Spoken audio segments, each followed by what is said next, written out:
you looking for? It's me, the old me. It's a style.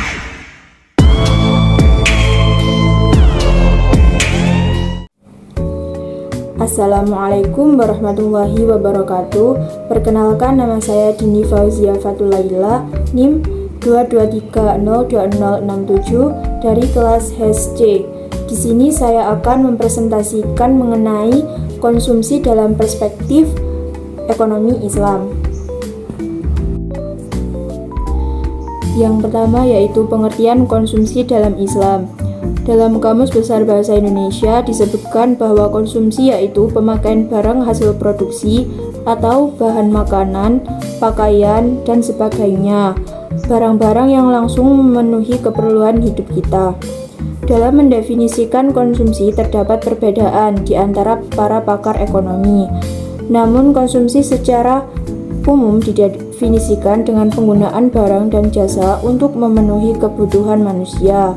Dalam ekonomi Islam, konsumsi juga memiliki pengertian yang sama, tapi memiliki perbedaan dalam setiap yang melingkupinya. Perbedaan yang mendasar dengan konsumsi ekonomi konvensional adalah tujuan pencapaian dari konsumsi itu sendiri. Cara pencapaiannya harus memenuhi kaidah pedoman syariah Islamiyah.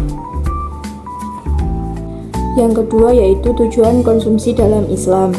Tujuan utama konsumsi seorang muslim adalah sebagai sarana penolong untuk beribadah kepada Allah. Sesungguhnya mengkonsumsi sesuatu dengan niat untuk meningkatkan stamina dan ketaatan dalam pengabdian kepada Allah akan menjadikan konsumsi itu bernilai ibadah yang dengannya manusia mendapatkan pahala.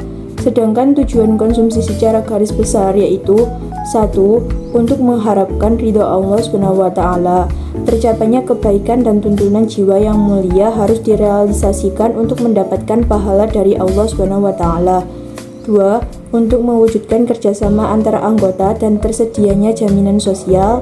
3. Untuk menumbuhkan rasa tanggung jawab individu terhadap kemakmuran diri, keluarga, dan masyarakat sebagai bagian dari aktivitas ekonomi. 4. Untuk minimalisir pemerasan dengan menggali sumber-sumber nafkah media dan sumber nafkah sangat banyak dan beragam.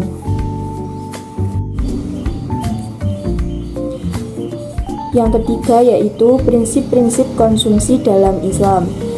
Dalam ekonomi Islam, konsumsi dikendalikan oleh 5 prinsip. Yang pertama yaitu prinsip keadilan. Syarat ini mengandung arti ganda yang penting mengenai mencari makanan dan minuman secara halal dan tidak ada larangan hukum. 2. Prinsip kebersihan. Syarat yang kedua harus baik atau cocok untuk dikonsumsi atau dimakan, tidak kotor ataupun menjijikkan sehingga merusak selera. Karena itu tidak semua yang diperkenankan boleh dimakan dan diminum dalam semua keadaan. 3. Prinsip kesederhanaan. Prinsip ini mengatur perilaku manusia mengenai makanan dan minuman. Adalah sikap tidak berlebih-lebihan, yang berarti jangan makan secara berlebihan. Prinsip tersebut tentu berbeda dengan ideologi kapitalisme dalam berkonsumsi yang menganggap konsumsi sebagai suatu mekanisme untuk menggenjot suatu produksi dan pertumbuhan. Yang keempat, prinsip kemurahan hati.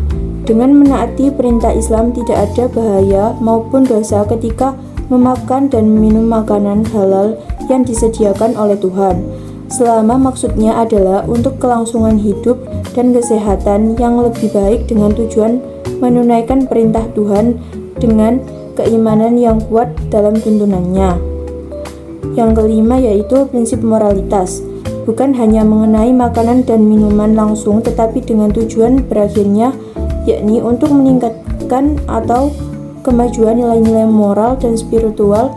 Seorang muslim dianjurkan untuk menyebut nama Allah sebelum makan dan sesudah dan menyatakan terima kasih kepadanya setelah makan.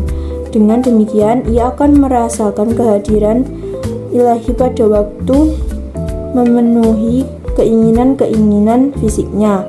Hal ini penting artinya karena Islam menghendaki perpaduan nilai-nilai hidup material dan spiritual yang berbahagia. Yang terakhir yaitu faktor-faktor yang mempengaruhi perilaku konsumen. 1. Faktor kebudayaan. Faktor kebudayaan mempunyai pengaruh yang paling luas terhadap perilaku konsumen. Pemasar harus memahami peran yang dimainkan oleh kultur, subkultur, dan kelas sosial pembeli. 2. Faktor sosial. Perilaku konsumen juga akan dipengaruhi oleh faktor sosial seperti kelompok kecil, keluarga, peran dan status sosial dari konsumen tersebut. 3. Faktor pribadi. Keputusan seorang pembeli juga dipengaruhi oleh karakter pribadi seperti umur dan tahap daur hidup pembeli, jabatan, keadaan ekonomi, gaya hidup, kepribadian, konsep diri pembeli yang bersangkutan. 4. Faktor psikologis. Seseorang mempunyai banyak kebutuhan baik yang bersifat biogenik atau biologis. Kebutuhan ini timbul dari suatu keadaan fisiologis tertentu seperti lapar, haus, dan sebagainya.